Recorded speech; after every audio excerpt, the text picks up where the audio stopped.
ताजमहल, ये नाम सुनते ही पता है दिमाग में क्या आता है? मोहब्बत की एक बेमिसाल निशानी है ना। पूरी दुनिया इसे भारत में मुस्लिम कला का नगीना मानती है। पर क्या कहानी बस इतनी है? या फिर इसकी इन दूधिया दीवारों के पीछे, उन 22 बंद कमरों में एक ऐसा इतिहास दफन है जो शायद एक बिल्कुल ही अलग कहानी सुनाता हो। तो आज अगर हमें ताजमहल को पूरी तरह से समझना है तो हमें उस बहस की गहराइयों में उतरना ही होगा जो इसे लेकर सालों से चली आ रही है। और देखिए, ये विवाद कोई बहुत पुराना नहीं है, अभी हाल ही में फिर से सुर्खियों में आ गया। हुआ ये कि 2022 में एक कानूनी याचिका दायर हुई जिसमें कोर्ट से एक गुजारिश की गई कि भाई इन बंद दरवाजों के पीछे की सच्चाई क्या है, इसका पता लगाने के लिए एक कमेटी बनाओ। तो चलिए अब सीधे इस विवाद के केंद्र में चलते हैं और उस दावे को समझते हैं। ये सब एक ऐसे सिद्धांत से शुरू होता है जो ताजमहल के पूरे इतिहास पर एक बहुत बड़ा सवालिया निशान लगा देता है। ये सिद्धांत है तेजो महालया थ्योरी। इसे सामने रखा था पीएन ओक ने अपनी किताब द ताजमहल इज तेजो महालया अ शिवा टेम्पल में।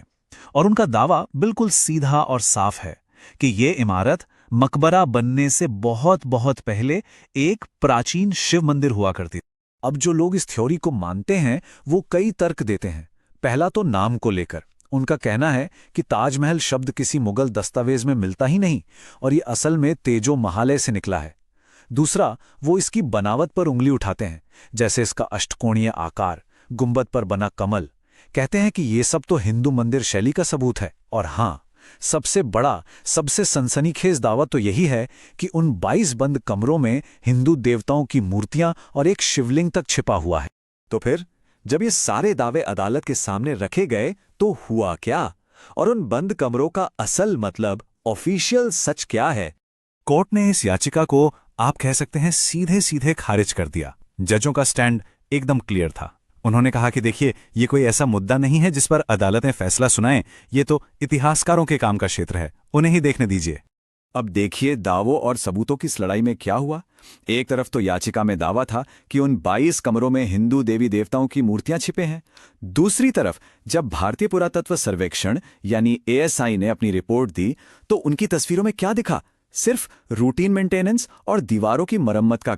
और एएसआई ने एक और बात साफ की कि ये कमरे कोई हमेशा से सील नहीं है। असल में याचिका दायर होने से बस कुछ महीने पहले ही, दिसंबर 2021 से मार्च 2022 तक इन्हें मेंटेनेंस के काम के लिए खोला गया था। और सबसे बड़ी बात, उन मरम्मत के काम की तस्वीरें जिनमें दीवारों का पुराना प्लास्टर बदला जा रहा है, वो एएसआई की वेबसाइट पर सबके देखने के लिए मौजूद हैं।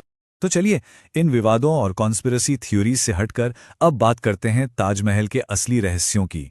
और मजे की बात यह है कि ये रहस्य कहीं छिपे हुए नहीं है, ये सबके सामने है, बस नजर चाहिए देखने वाली।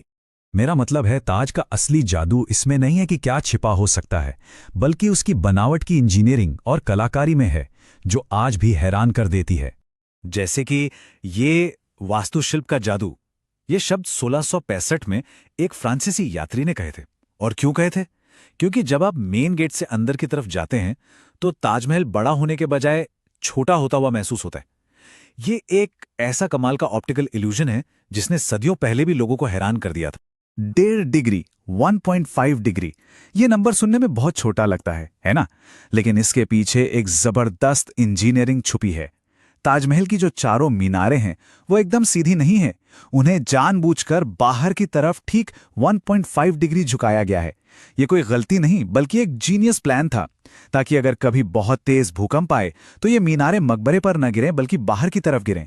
सोचिए, उस जमाने में ऐसी प्लानिंग कमाल है। और ये कमाल की कारीगरी सिर्फ बिल्डिंग के स्ट्रक्चर में नहीं है। जरा मुख्य दरवाजे पर लिखी कुरान की आयतों को देखिए।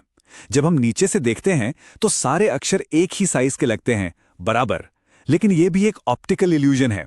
असलियत में जो अक्षर जितना ऊपर लिखा है उसे उतना ही बड़ा बनाया गया है, ताकि नीचे से देखने पर सब एक समान दिखें।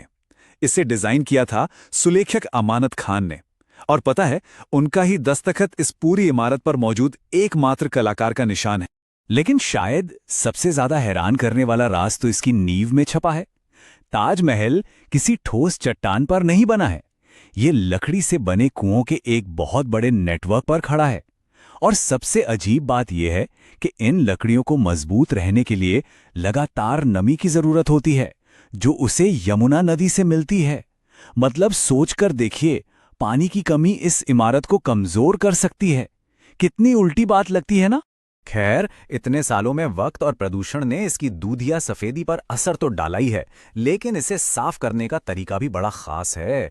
एएसआई आज भी एक सदियों पुरानी तकनीक इस्तेमाल करता है, जिसे मड पैक थेरेपी कहते हैं। जी हाँ, जैसे ब्यूटी ट्रीटमेंट होता है, इसमें एक खास मिट्टी का लेप लगाया जाता है जो संगमरमर के अंदर की सारी गंदगी सोख लेती है, और फिर 24 घंटे बाद जब सूखी मिट्टी को हटाया जाता है तो संगमरमर की असली चमक वापस आ जाती है। तो यहाँ समझने वाली बात यह है कि ताजमहल की कहानी कोई खत्म नहीं हो गई है। ये सिर्फ इतिहास की किताबों का हिस्सा नहीं, ये कहानी तो आज भी इसी पल लिखी जा रही है। ये सिर्फ मोहब्बत का एक स्मारक या किसी बहस का मुद्दा नहीं है। ये एक ऐसी जिंदा इमारत है जो आज के दौर की चुनौतियों का सामना कर रही है। ये प्यार की कहानी भी है, विवाद की भी, इंजीनियरिंग के कमाल की भी, और अपने वजूद को बचाने के संघर्ष की भी। और अगर इसके सफर को देखें तो इसने बहुत कुछ देखा है। 1648 में जब ये बन के तैयार हुआ, तब से लेकर 1942 में जब दूसरे विश्व युद्ध के दौरान इसे बमों से बचाने के लिए बांस के ढांचे से ढक दिया गया था।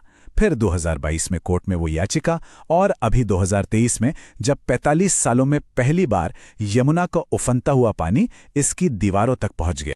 और आज इसके सबसे बड़े दुश्मन मॉडर्न दुनिया की देन है।